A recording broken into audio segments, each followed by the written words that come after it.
بالله من الشيطان الرجيم. بسم الله الرحمن الرحيم. شهد الله أنه لا إله إلا هو والملائكة وأولو العلم قائما بالقسط لا إله إلا هو العزيز الحكيم. إن الدين عند الله الإسلام وما اختلف الذين أوتوا الكتاب إلا من بعد ما جاءهم العلم بغيا بينهم ومن يكفر بآيات الله فإن الله سريع الحساب. فإن حاجوك فقل أسلمت وجهي لله ومن اتبعني وقل للذين أوتوا الكتاب والأميين أأسلمتم فإن أسلموا فقد اهتدوا وإن تولوا فإنما عليك البلاغ والله بصير بالعباد. صدق اللہ العظیم. اس سے پہلی آیات میں متقی لوگوں کی چند صفات اللہ نے بیان فرمائی کہ متقی لوگ وہ ہیں الصابرین، جو صبر کرنے والے ہیں، یعنی نیکیوں پر جمنے والے، گناہوں سے بچنے والے اور حالات اور تکلیف کو برداشت کرنے والے.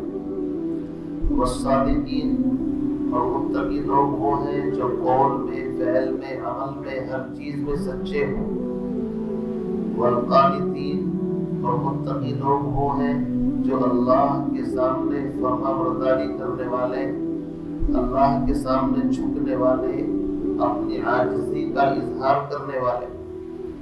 والمنفقین، اور متقی لوگ وہ ہیں جو خرچ کرنے والے ہیں اپنے مال کو، اپنی صلاحیتوں کو لوگوں پر اللہ کے راستے میں. اور پانچویں صفت یہ ہے والمستغفرین بالاسحار، صبح کے وقت اللہ کے حضور، اللہ کی بارگاہ میں سحر کے وقت استغفار کرنے والے.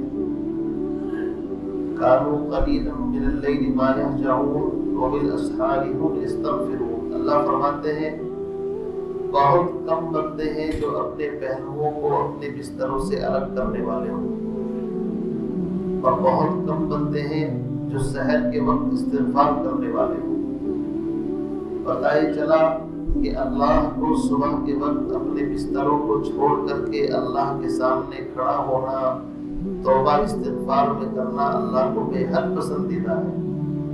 اسی لیے تو شکایت کے طور پر اللہ نے کہا کہ کہاں ہے، نظر ہی نہیں آتے ایسے بندے. کانوا قلیلا من اللیل ما یہجعون وبالاسحار هم یستغفرون. تو صبح کے وقت جب آپ سحری میں اٹھیں،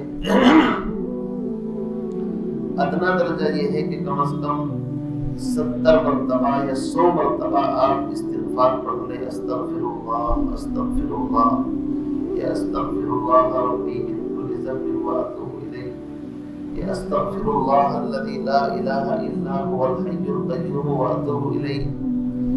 یہ سید الاستغفار ہے ایک بڑا.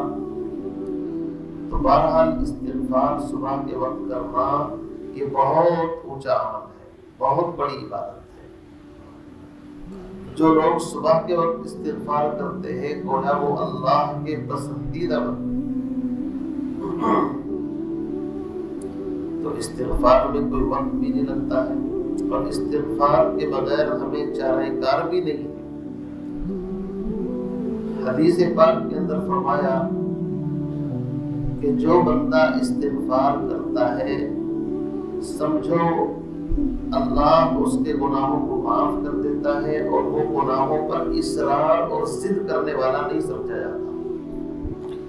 ایک آدمی سے غلطی ہو گئی، معافی مانگ لی، پھر غلطی ہو گئی، پھر معافی مانگ لی، تو دنیا والے تو کہہ سکتے ہیں کیا کھیل بنا رکھا ہے، معافی مانگتے ہو پھر گڑبڑ کرتے ہو.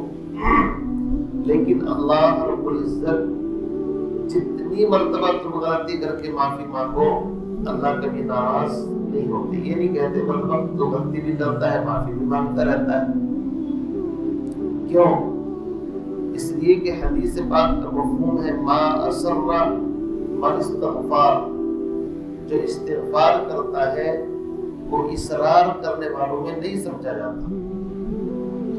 اسی لیے حضرت حکیم الامت تھانوی رحمۃ اللہ علیہ کے خلیفہ خواجہ حفیظ الحسن مشروق رحمۃ اللہ علیہ نے کہا ہے کہ نہ چت کر سکے نفس کے پہلوان کو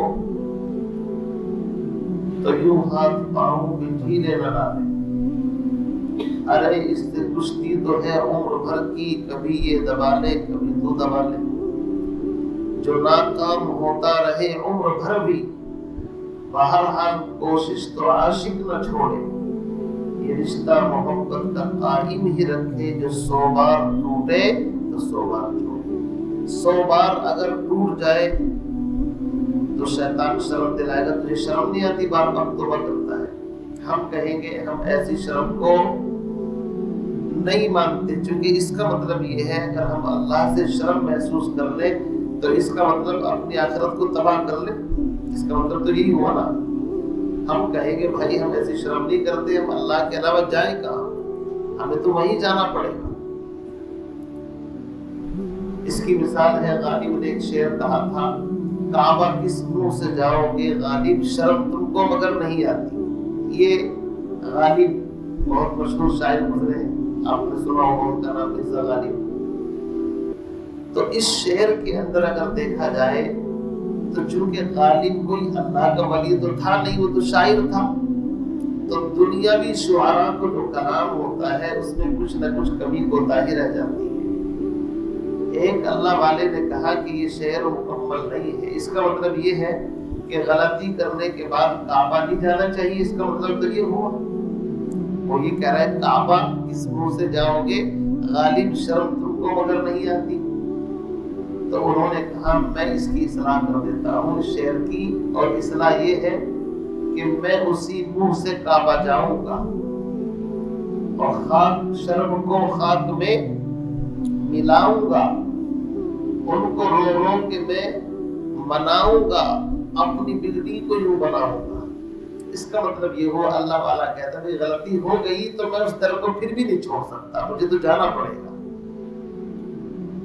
تو میرے بھائی صبح کے وقت استغفار بڑی اہم چیز ہے، اس لیے میں نے کل ریفرنس حوالے کے طور پر آپ کو بتایا تھا کہ جب حضرت یعقوب علیہ السلام سے حضرت یوسف اور ان کے بھائیوں کی ملاقات ہو گئی تو منظر کتنا عجیب رہا ہوگا۔ ایک طرف وہ لوگ تھے جنہوں نے پری پلان کے تحت حضرت یوسف کو کنویں میں ڈالا، وہ بھی سامنے کھڑے ہوئے ہیں، دوسری طرف وہ بھائی جن کے ساتھ زیادتی ہوئی یعقوب حضرت یوسف وہ بھی سامنے ہیں اور ابا جان بھی سامنے ہیں، تو کیا منظر ہوگا؟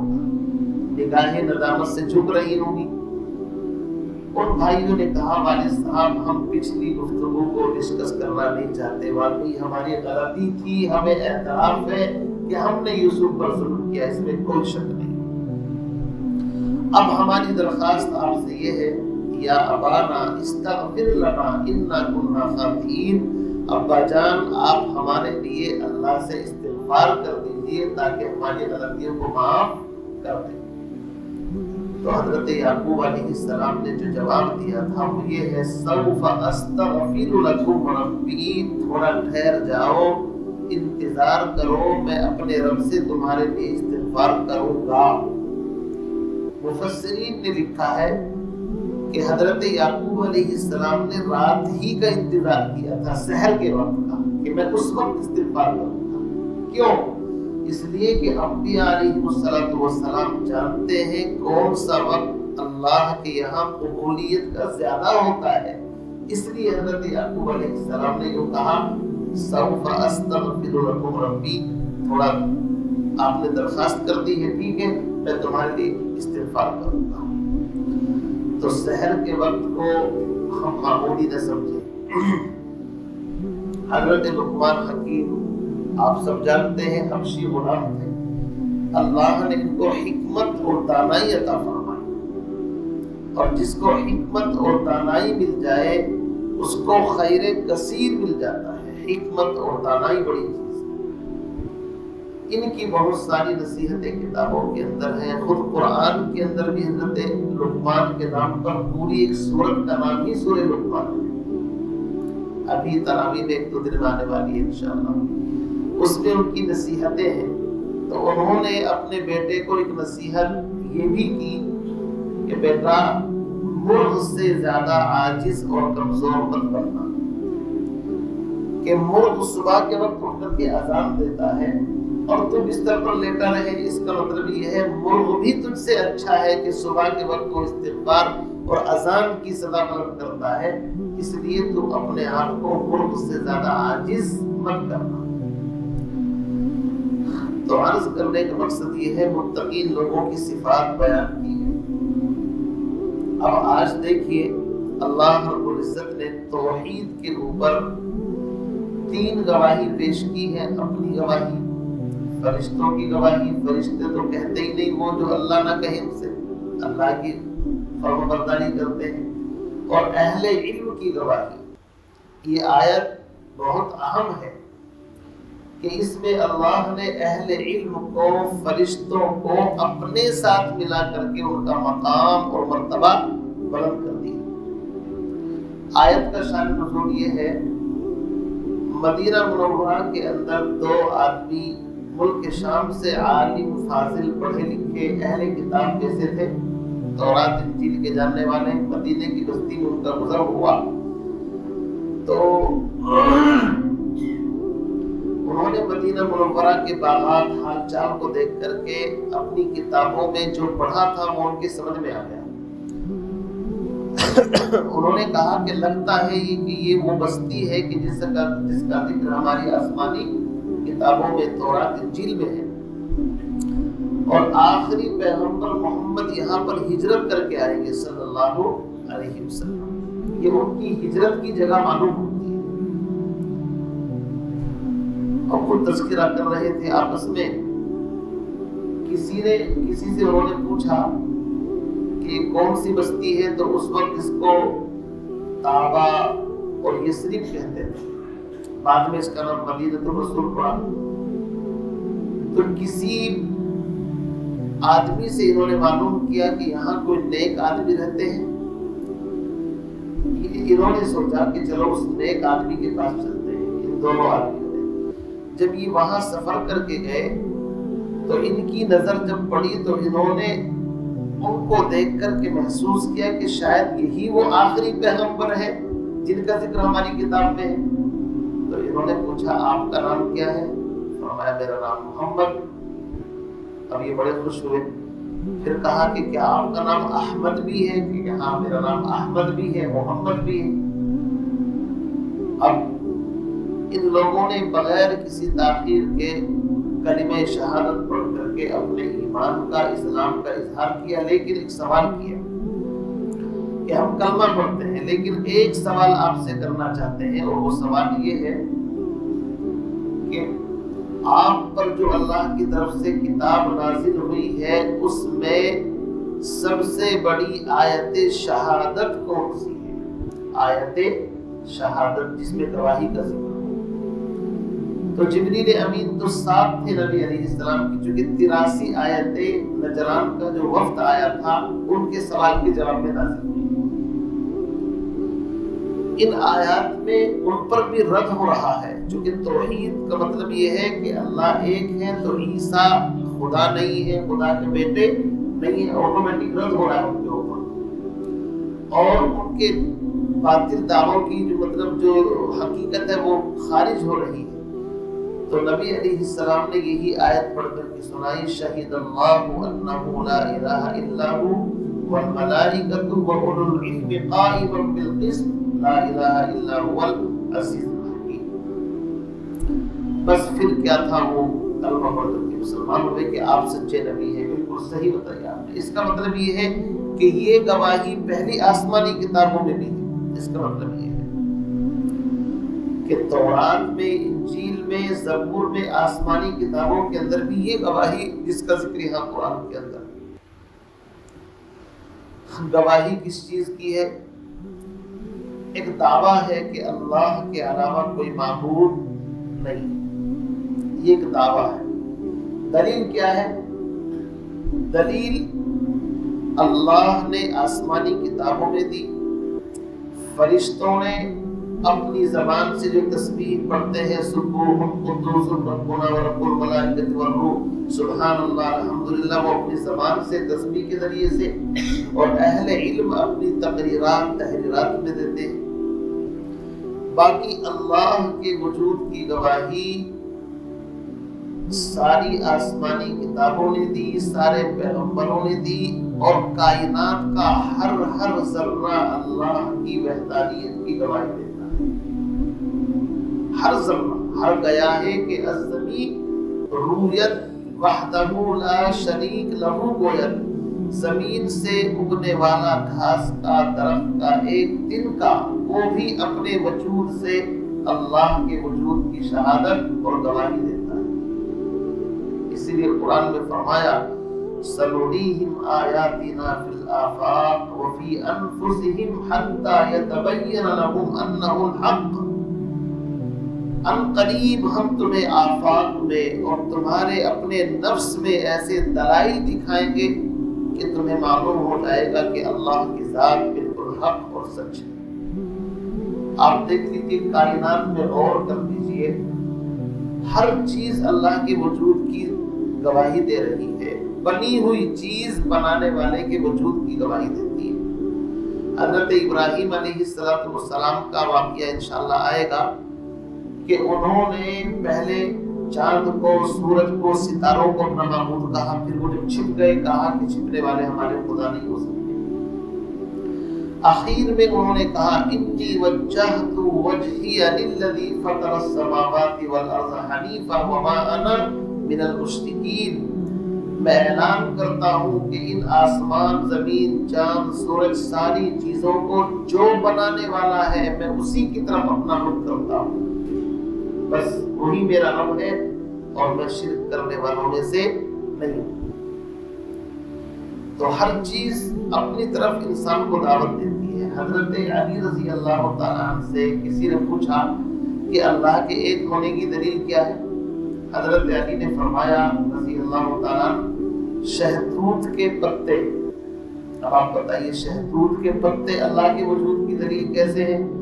فرمایا کہ شہتوت کے پتے کو ریشم کا کیڑا کھاتا ہے تو اس سے ریشم پیدا ہوتا ہے۔ شہتوت کے پتے کو کھاتا ہے اور ریشم کا کیڑا، اسی کو بکری کھاتی ہے تو مینگنی، اور اسی کو کوئی اور جانور کھائے تو اپنی مطلب پیٹ میں سے لیز اور گوبر نکالتا ہے۔ پتہ یہ چلا کہ شہتوت کے پتے میں کوئی نہیں ہے، بلکہ اس پتے کو جس پیٹ کے اندر پہنچانے والی ہستی ہے وہ اس پتے کو کبھی ریشم کی شکل میں تبدیل کر دیتی ہے، کبھی گوبر کی، کبھی مینگنی کی۔ ایک ہی چیز کو الگ الگ شکلوں کے اندر تبدیل کر دینا، الگ الگ حقیقتوں کے اندر تبدیل کرنا، یہ صرف اللہ کا کام ہے، اس کے علاوہ کسی اور کا کام نہیں ہو سکتا۔ اب آپ دیکھیے بھائی، کارخانے ہیں، فیکٹری ہیں، جن کارخانوں کے اندر بچوں کے کھیلنے کا سامان بنتا ہے تو ایک مشین، ایک فرما ہے، آپ نے رو مٹیریل کچا پلاسٹک اس کے اندر ڈالا تو جو فرما آپ نے بنا رکھا ہے صرف وہی نکلے گا اس کے اندر سے، کچھ اور بھی نکل جائے گا، ہے نا؟ فرما بالکل فٹ ہے، وہی نکلے گا اس کے اندر سے۔ لیکن اللہ کی ذات اور کاریگری ایسی ہے کہ وہ ایک ہی رو مٹیریل سے الگ الگ پروڈکٹ تیار کر کے دے رہا ہے۔ شہتوت کا پتا تو ایک ہی پروڈکٹ ہے نا، اور اس کو الگ الگ جانور کھاتے ہیں تو الگ الگ پروڈکٹ تیار ہو رہا ہے، کہیں مینگنی، کہیں گوبر، کہیں ریشم۔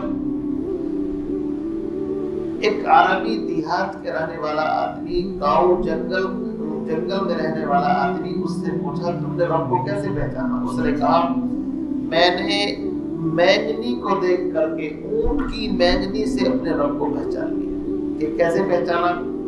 کہ میں یہاں صحرا جنگل میں رہتا ہوں، مجھے معلوم ہے کہ اگر میں اونٹنی کی مینگنی دیکھ لوں تو اندازہ لگاتا ہوں کہ یہاں سے اونٹ اور سوار گزرا ہے، اور سوار تنہا نہیں گزرتا چونکہ قافلوں کو لوٹ لیا جاتا ہے تو دو چار اور بھی اس کے ساتھ میں ہوں گے۔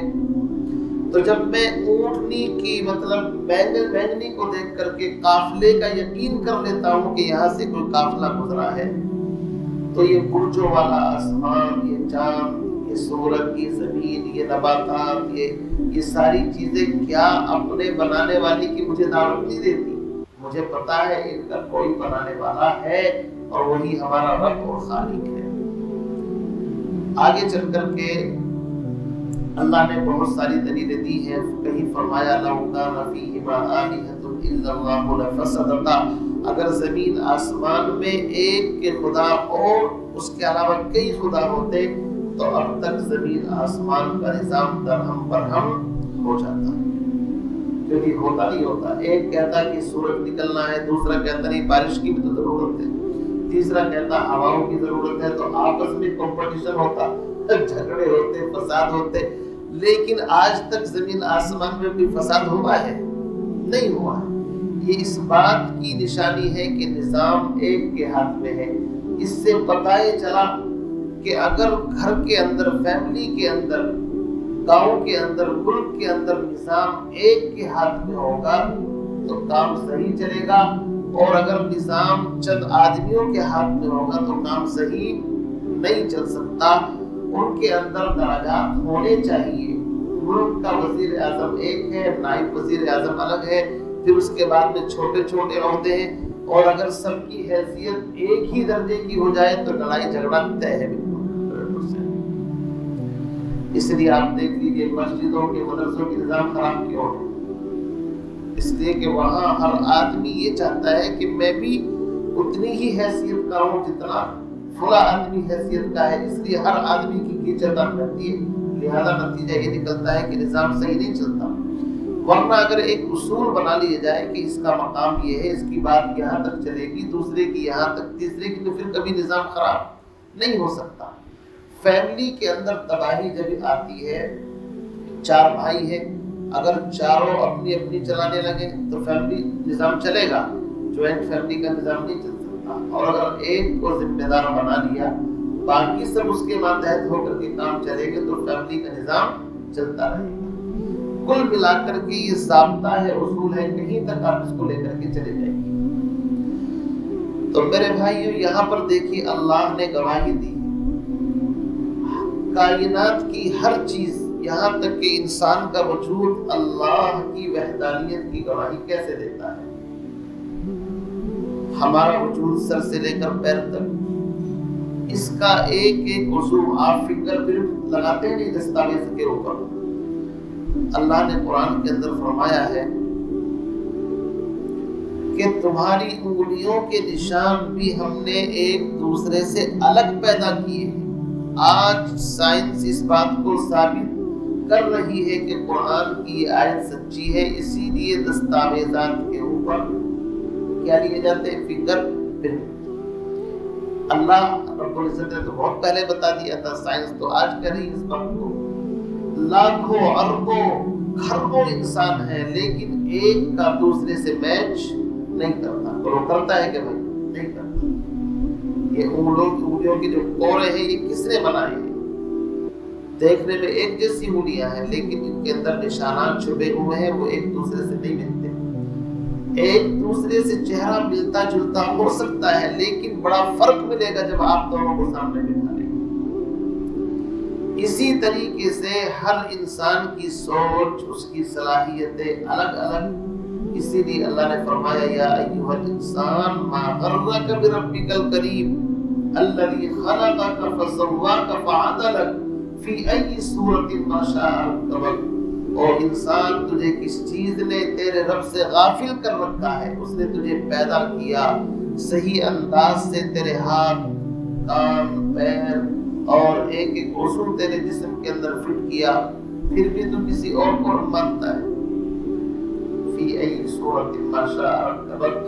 تو میرے عزیز بھائیوں، لیبارٹری کے اندر ڈاکٹر حضرات کانوں کے پردوں کو چیک کرتے ہیں، اس بات کے سوچنے پر مجبور ہو جاتے ہیں کہ اللہ نے کس باریکی سے کانوں کا نظام بنایا ہے، آنکھوں کا نظام، کتنے بلب اس آنکھ کے اندر لگا دیے، اور ایسا بلب کہ جس کو کبھی چارج نہیں کرنا پڑتا۔ دنیا والے اگر کوئی بلب بناتے ہیں یا تو اس کو کنیکشن چاہیے یا پھر اس کو چارج کرو، یہ اللہ نے کیسی بیٹری چارج کر کے بھیجی ہے کہ پیدائش سے لے کر مرنے تک کبھی چارج کرنے کی ضرورت پیش نہیں آتی، تھوڑا سا غور تو کر لیں۔ ایک ایک عضو اتنا قیمتی ہے کہ ہم سوچ نہیں سکتے۔ پھر سر اوپر بنایا ہے، ناک جہاں بنانی چاہیے تھی وہاں اگر ناک اللہ پیچھے بنا دیتا تو بہت سے آدمی اس کے سامنے بندوق کر کے بھاگ جاتے پیچھے سے، لے بھائی اس کو تکلیف پہنچا سکتے تھے۔ ایک بات کہہ رہا ہوں، ایسے کان اللہ نے برابر میں لگائے ہیں، آنکھ سامنے لگائی ہے، ہر چیز میں اگر آپ غور کر لیں تو آپ اللہ کو رب ماننے پر مجبور ہو جائیں۔ اسی لیے کائنات کی ساری چیزیں اپنے وجود کی طرف دعوت دیتی ہیں۔ علامہ اقبال رحمۃ اللہ علیہ نے اس حقیقت کو اشعار کے اندر سمجھایا اور انہوں نے کہا کہ پالتا ہے بیج کو مٹی کی تاریکی میں کون، پالتا ہے بیج کو مٹی کی تاریکی میں کون۔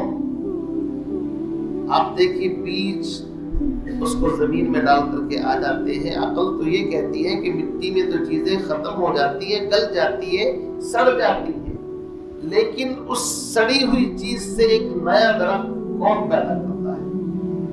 پالتا ہے بیج کو مٹی کی تاریکی میں کون، کون دریاؤں کی موجوں سے اٹھاتا ہے سحاب۔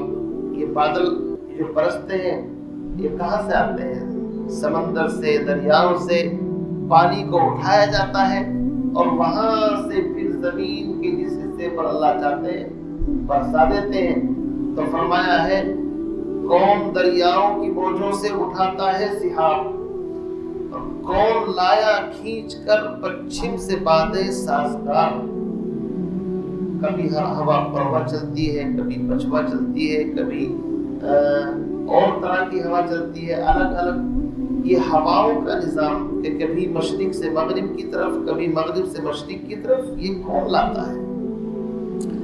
کون لایا کھینچ کر پچھم سے بادے سازگار، خاک یہ کس کی ہے اور کس کا ہے نور آفتاب، کس نے بھر دی موتیوں سے خوشے گندم کی جیب، موسموں کو کس نے سکھلائی یہ روح انقلاب۔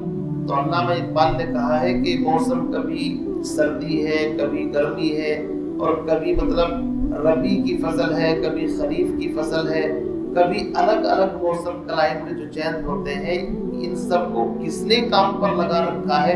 کوئی تو ہستی ہے کہ جو اپنے وقت پر ان چیزوں کو لاتا ہے۔ سردی ہے، گرمی ہے، برسات ہے، رات ہے، دن ہے، الگ الگ نظام۔ وَمِن كُلِّ شَيْءٍ خَلَقْنَا زَوْجَيْنِ لَعَلَّكُمْ تَذَكَّرُونَ۔ اللہ فرماتے ہیں ہر چیز کا ہم نے جوڑا پیدا کیا ہے تاکہ تم نصیحت حاصل کرو۔ آسمان اس کے مقابلے میں زمین ہے، رات کے مقابلے میں دن ہے، سردی کے مقابلے میں گرمی ہے، روشنی کے مقابلے میں اندھیرا ہے، مرد کے مقابلے میں عورت ہے، اور ظلم کے مقابلے میں انصاف ہے۔ ہر چیز کا اللہ نے کائنات میں جوڑا پیدا کیا ہے۔ بتاؤ کوئی چیز ایسی بھی جس کا جوڑا اللہ نے پیدا نہ کیا ہو؟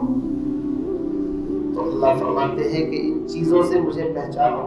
کھیتیاں سرسبز ہیں تیری غذا کے واسطے، چاند سورج اور ستارے ہیں ضیاء کے واسطے، روشنی کے واسطے، بحر و بر شمس و قمر ماء و شبہ کے واسطے، یہ جہاں تیرے لیے ہے تو خدا کے واسطے۔ سیدھی بات کی تو میرے بھائی یہ توحید کا سبق اتنا سبق عظیم ہے کہ اول بھی یہی ہے اور آخر بھی یہی ہے۔ سیدھی بات تو یہ ہے، بغیر توحید کے تو کچھ بھی نہیں ہے۔ بغیر توحید کے کوئی عمل اللہ کی بارگاہ میں قابل قبول ہے کیا؟ بتاؤ مجھے، آپ ہے کیا؟ آپ دیکھیے زیرو، اس کی ویلیو بھی بہت ہے۔ کب؟ اگر یہ کسی ہندسے کے ساتھ میں زیرو آ جائے تو جتنی زیرو بڑھے گی اتنی اس کی اہمیت بڑھتی چلی جائے گی۔ آپ نے ایک نمبر لکھا اور اس کے برابر میں ایک زیرو لگائی تو کتنے بن گئے؟ 10، اور اگر ایک اور بڑھائی تو 100 ہو گئے۔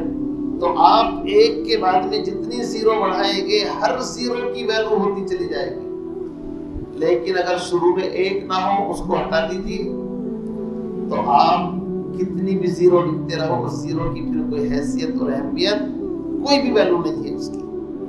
جب تک ایک اللہ کو انسان نہیں مانے گا، توحید کا اقرار، توحید کا یقین اس کے دل کے اندر نہیں ہوگا، وہ چاہے نمازیں پڑھے، چاہے روزے رکھے، چاہے صدقات کرے، خیرات کرے، کچھ بھی کرے، دنیاوی اعتبار سے اس کو فائدہ پہنچ سکتا ہے۔ مثلا میں نے آپ کی مدد کی تو آپ مجھے اپنا محسن سمجھیں گے، بس اتنا فائدہ تو ہو جائے گا، دنیاوی فائدہ تو ہوتا ہے، لیکن آخرت میں اس کا کوئی اجر، کوئی ثواب ملنے والا نہیں۔ یہ ہے توحید۔ اسی لیے مولانا محمد علی جوہر رحمۃ اللہ علیہ نے کیا کہا تھا، توحید تو یہ ہے کہ خدا حشر میں کہہ دے، توحید تو یہ ہے کہ خدا حشر، میدان محشر میں اعلان کر دے، یہ بندہ تو عالم سے خفا میرے لیے ہے، یہ دنیا سے ناراض میری وجہ سے ہے، سمجھے نہیں؟ توحید تو یہ ہے کہ خدا حشر میں کہہ دے، یہ بندہ تو عالم سے خفا میرے لیے ہے۔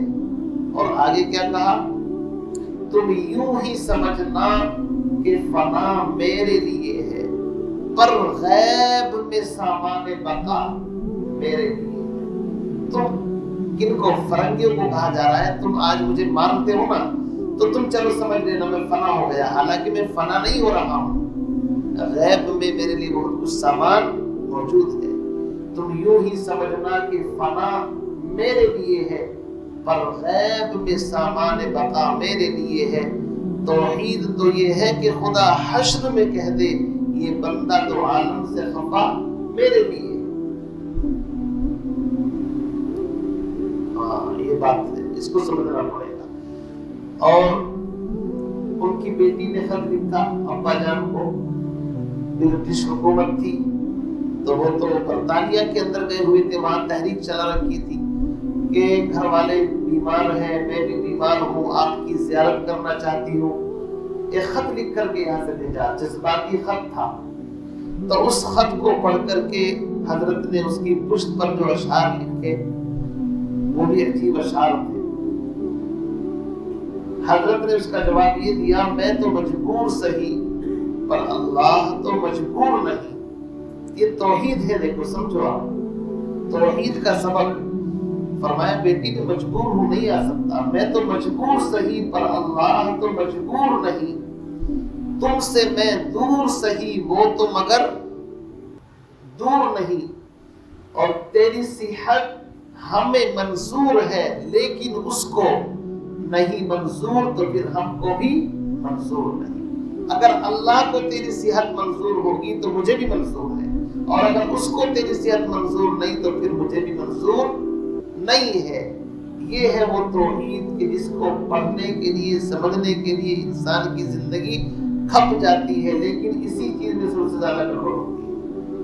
اسی لیے ہر نبی نے آ کر کے سب سے پہلے عقیدے پر محنت کی، توحید کو صحیح کیا، شرک کو ختم کیا، اعمال کی دعوت بعد میں ہے، نماز روزہ یہ چیز بعد میں، پہلے ایمان کو، جڑ کو مضبوط کرنا پڑے گا۔ درخت کی جڑ اگر مضبوط ہے تو اپنے پیروں پر سمجھ جائے گا، پھل بھی اچھا آئے گا، اور جس درخت کی جڑیں کمزور ہوتی ہیں اس کے اوپر آم یا کوئی بھی پھل اچھا نہیں آتا۔ یہ دیکھیے کتنی عظیم آیت ہے، شہید اللہ، اللہ اس بات کی گواہی دے رہے ہیں، اللہ نے گواہی دی ہے، کس چیز میں؟ آسمانی کتابوں میں اللہ نے گواہی دی ہے، انہ لا الہ الا ہو، اس بات کی شہادت کہ اللہ کے علاوہ کوئی معبود نہیں، کوئی مشکل کشا نہیں، بول تو کوئی حاجت روا نہیں، کوئی نفع نقصان کا مالک، کوئی بگڑی بنانے والا نہیں، کوئی مقصود اور معبود نہیں سوائے اللہ کے۔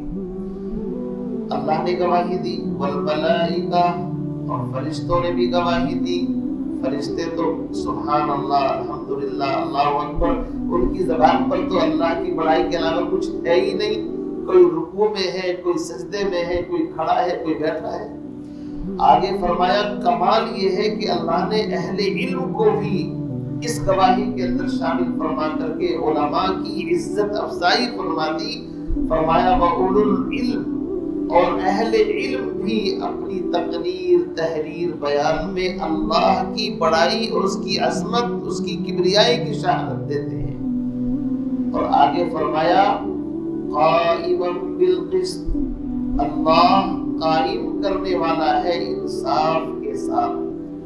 اس میں عیسائیوں کے اوپر رد ہو گیا جو لوگ یہ عقیدہ رکھتے ہیں کہ عیسیٰ علیہ السلام بھی خدا ہے، خدا کے بیٹے ہیں، تین خداؤں میں کے ایک ہیں۔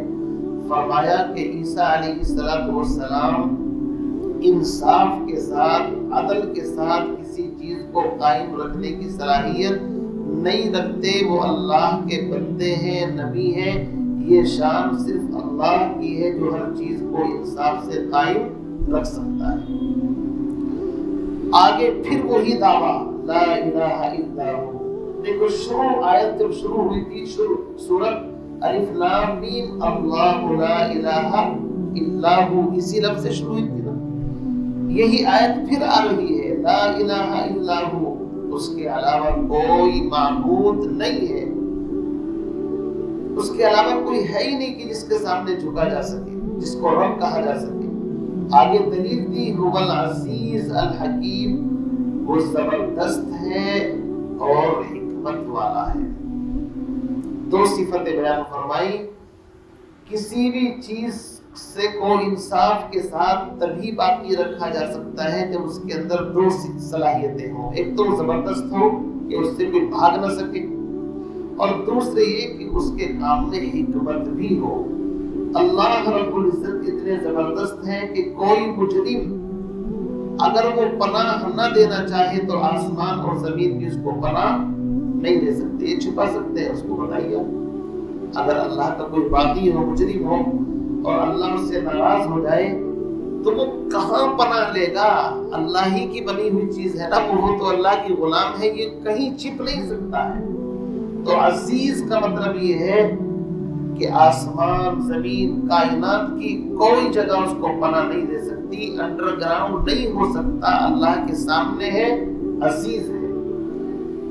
اور یاد رکھیے فیصلے اللہ جذبات میں نہیں کرتا بلکہ فیصلے حکمت کے ساتھ کرتا ہے۔ وہ چاہے تو ایک دم پکڑ فرما لے اور چاہے تو مہلت دے دے، وہ اس کی اپنی مرضی ہے۔ اس لیے فرمایا لا الہ الا هو العزیز الحکیم۔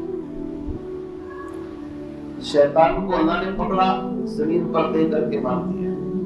بڑی بڑی قوموں کو اللہ نے پکڑا ہے ان کی سرکشی نافرمانی کی وجہ سے۔ بہرحال یہ آیت بڑی اہم، اور اگرچہ اس آیت کا جوڑ وہی تک ہے جو آیات میں نے پڑھی ہے، چونکہ آگے دین اسلام کا ذکر فرمایا ان الدین عند اللہ الاسلام، جو توحید ہے وہی دین اسلام ہے۔ یاد رکھیے جو توحید ہے وہی دین اسلام ہے۔ توحید کہہ لو اور چاہے یوں کہہ لو کہ ہمارا دین اسلام ہے، بات وہی آئے گی۔ اسلام کے علاوہ نہ توحید ہے اور توحید کے علاوہ اسلام نہیں ہے، دونوں میں چولی اور دامن کا ساتھ ہے، لازم ملزوم ہے۔ اگر توحید ہے تو اسلام ہے اور توحید نہیں ہے تو اسلام نہیں ہے۔ آدم سے لے کر حضور علیہ السلام تک جتنے نبی آئے ہیں، ہر نبی کا دین ایک ہی دین تھا، دین اسلام۔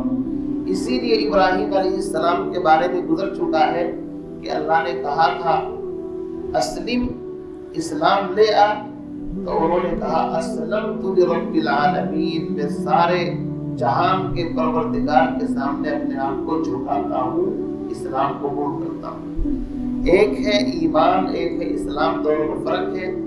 ایمان دل کے اندر ہوتا ہے، ایمان کی حیثیت بیج کی طرح ہے، گٹھلی کی طرح ہے، اور اسلام کی حیثیت پورے درخت کی طرح ہے۔ ایمان دکھائی نہیں دیتا اور اسلام چھپائے سے چھپتا نہیں ہے، چونکہ ایمان پردے کے اندر ہوتا ہے۔ اسی لیے اگر کوئی گردن پر رکھ کر کے کہے کہ جے شری رام کا، جیسے آج کل آفت آئی ہوئی ہے، سمجھنا نہیں، یا کچھ اور تم سے کچھ غلط کلمہ کہلوائے، تو اگر تمہارے دل کے اندر ایمان ہے، اطمینان ہے، اللہ نے قرآن کے اندر فرمایا کہ جس کے دل کے اندر ایمان ہوگا وَقَلْبُهُ مُطْمَئِنٌ بِالْإِيمَانِ، اس کا قلب اندر سے مطمئن ہوگا تو زبان کے اس جملے سے اس کے ایمان پر کوئی فرق نہیں پڑے گا۔ البتہ اعلیٰ درجہ یہ ہے کہ نہ کہے، اس کو کہتے ہیں عصیمت، آئین جمع پردہ، حق گوئی و بے باکی، اللہ کے شعروں کو آتی نہیں روباہی۔ جو شعر ہے وہ لومڑی بن کر کی زندگی نہیں گزار سکتا، وہ ایک الگ مرحلہ ہوتا ہے۔ لیکن بہرحال شریعت میں فقہ کے اندر اجازت ہے رخصت کی بھی اور عزیمت کی بھی، کہ رخصت یہ ہے کہ اگر آپ اپنی جان بچانے کے لیے کلمہ کفر کہہ دیا لیکن اندر سے ایمان مطمئن تھا تو اللہ تمہاری گرفت نہیں فرمائے گا۔ اور اگر تم نے رخصت پر نہیں عزیمت پر عمل کیا، عزیمت کہ نہیں جان تو اللہ کی امانت ہے، آج بھی جانی ہے کل بھی جانی ہے، جان دی ہوئی اسی کی تھی، حق تو یہ ہے کہ حق ادا نہ ہوا۔ اگر انسان اس مرحلے پر ڈٹ جائے تو پھر تو واہ واہ واہ واہ واہ واہ کیا کہنے، اس کا تو معاملہ ہی الگ ہے، اس کی برابری کوئی نہیں کر سکتا، سمجھے نہیں۔ لیکن کمزوروں کے لیے شریعت میں اجازت دی جاتی ہے، چونکہ لا یکلف اللہ نفسا الا وسعها، اللہ کسی بندے کو اس کی حیثیت سے زیادہ مکلف نہیں بناتا۔ اس نے کہا روزے رکھو، لیکن بوڑھا آدمی ہے روزہ نہیں رکھ سکتا، مت رکھ بھائی۔ حاملہ عورت ہے نقصان دیتا ہے روزہ مت رکھ۔ بچے کی پیدائش کا وقت ہے دودھ پلا رہی ہے عورت اور بچے کی جان کو خطرہ ہے، روزہ رکھے گی اپنا بھی خطرہ ہے تو شریعت کہتی مت رکھ۔ یہ ہے وہ شریعت کہ جس کو فرمایا الدین یسر، دین آسان ہے، دین مشکل نہیں ہے۔ دین کو مشکل ہم نے بنایا ہے، ورنہ دین اتنا آج مسلمانوں پر پتہ کیا الزام رکھتا ہے۔ ڈیبیٹ کبھی آپ دیکھیے، اب تو ہم نہیں دیکھتے، پہلے دیکھتے تھے، چونکہ اب دیکھ دیکھ کر کے مائنڈ بھی ایسا ہو گیا، الٹی ہی سوچ بنتی ہے دیکھ کر کے، اس لیے ہم نے کہا کہ اب نہیں دیکھیں گے۔ کافی سال پہلے اسلام کے اوپر ٹھپا لگایا کٹر پنتھی، کیا کہتے ہیں ان کو، کٹر پنتھی وچار دھارا کے لوگ۔ یہ لفظ سنا نہیں آپ نے ہندی کے اندر؟ کس کے لیے کہتے ہیں وہ، ہم ہی تو کہتے ہیں۔ پہلی بات تو ان کو سمجھایا نہیں گیا، خدا کی قسم اسلام میں کٹر پنتھی کی بات ہے ہی نہیں۔ ہاں اصول ضابطے الگ ہیں، اصول سے ہٹنا یہ کوئی عقل مندی نہیں ہوتی۔ مثلا دین اسلام میں ایک کی بات ہے، اب تم رواداری کے نام پر کسی اور کو بھی اس کے برابر میں شریک کرنے لگو تو ہم کیسے برداشت کریں گے؟ چونکہ اس کا مطلب یہ ہے کہ ڈیفینیشن جو ہے وہی ختم ہو جائے گی، ایک کہاں رہا۔ اب ایسی بات کو لا کر کہہ دیتے پھر مانتے نہیں کرتے، نہیں بھائی ان کو سمجھانا پڑے گا کہ ماننے کی ایک حد ہوتی ہے، لمٹ ہوتی ہے، رواداری کا ایک سیما ہے کہاں تک ماننا ہے، اس سے آگے چل کر کے جب خطرے میں اور ریڈ لائن کے اندر چلتا ہے تو پھر خطرے کی گھنٹی بجتی ہے۔ ہم توحید میں کسی چیز کو برداشت کرنے کے لیے تیار نہیں ہے، سیدھا بات۔ اس کے علاوہ جو معاملات ہیں ان میں کوئی دقت نہیں، ہمیں بھی اس ملک سے محبت ہے، اتنا ہی پیار ہے، بلکہ ہم تو کہتے ہیں ہمیں زیادہ پیار ہے۔ 800 سال حکومت ہم نے کی، حکومت ہم سے چنی ہے تو پیار تو ہم کو زیادہ ہونا چاہیے اس ملک سے، اس ملک کی سرزمین سے۔ تم خامخواہ دعویٰ کرتے ہو کہ ہمیں پیار ہے تو یہ تو ایک طرفہ بات ہے۔ یہ ملک ہمارا بھی ہے، آپ کا بھی ہے، اس کی ایک ایک انچ زمین سے ہم بھی اتنا ہی اس سے مطلب محبت رکھتے ہیں جتنی آپ، لیکن محبت کا مطلب عبادت نہیں ہے۔ محبت کا مطلب یہ عبادت بھی کرنی شروع کر دیں، یہی تو خطرے کی بات ہے۔ اب جو ایک کے علاوہ دو کو مانتا ہے وہ 100 کو مان لے کوئی فرق نہیں پڑتا۔ اب جو بات ایک کی کرتا ہے وہاں پارٹنرشپ آتے ہی معاملہ ہی ختم ہو جائے گا، ہمارے پاس تو کچھ بچے گا ہی نہیں۔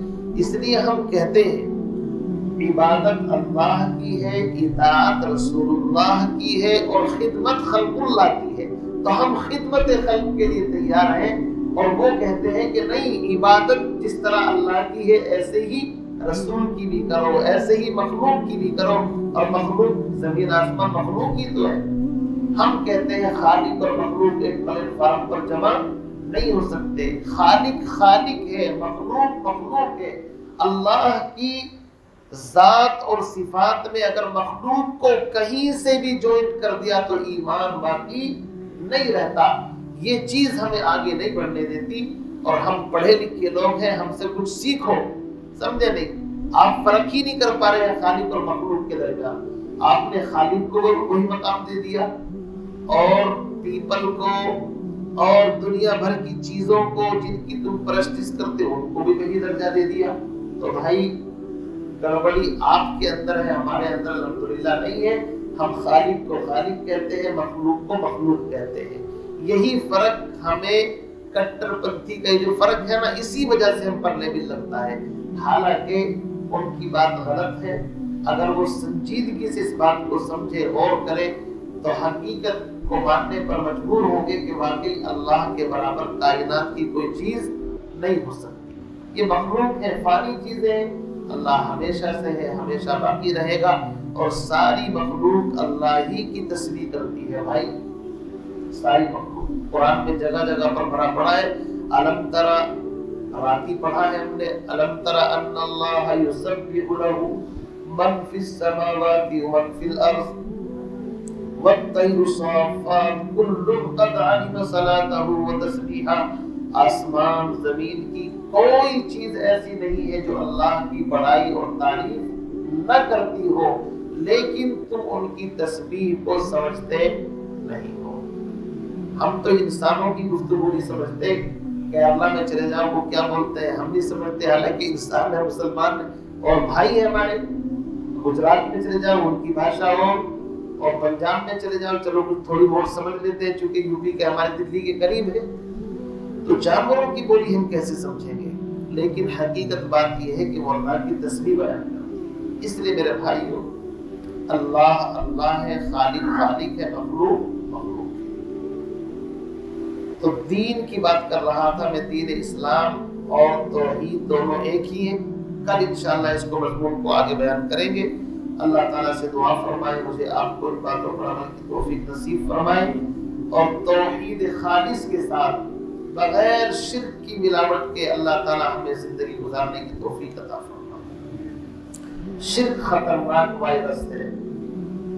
اللہ نے نبی کو بھی فرمایا لئن اشرکت لیحبطن عملک. شرک اگر آپ نے کیا تو آپ کے بھی اعمال ختم ہو جائیں گے. ان اللہ لا یغفر ان یشرک بہ ویغفر ما دون ذلک لمن یشاء. اس لیے شرک چاہے جلی ہو چاہے خفی. جلی مطلب کسی اور کو اللہ کے برابر قرار دینا, اور شرک خفی دکھلاوا بھی شرک ہے. ہم کوئی عمل اللہ کی رضا کے علاوہ نہ کریں. ہمیں تو بدلہ اللہ سے لینا ہے, کسی کو دکھا کر کے کیا فائدہ ہو. نماز اگر کسی غیر کو دکھلانے کے لیے پڑھی کہ خوش ہوگا بڑا نمازی ہے, تو سمجھو نماز میں بھی شرک کر دیا ہم نے. ذکر کر رہے ہیں اللہ اللہ کسی کو دکھانے کے لیے بلند آواز سے, یہ اس لیے کہ یہ خوش ہو جائے کہ بھائی بڑا ذاکر آدمی ہے, تو شرک ہو گیا, عبادت کا حل نہیں. اس لیے بھائی یہ شرک اور عبادت کا معاملہ بڑا اہم ہے. سبحان اللہ وبحمدہ, سبحانک اللہم وبحمدک, ونشہد ان لا الہ الا انت, نستغفرک ونتوب الیک.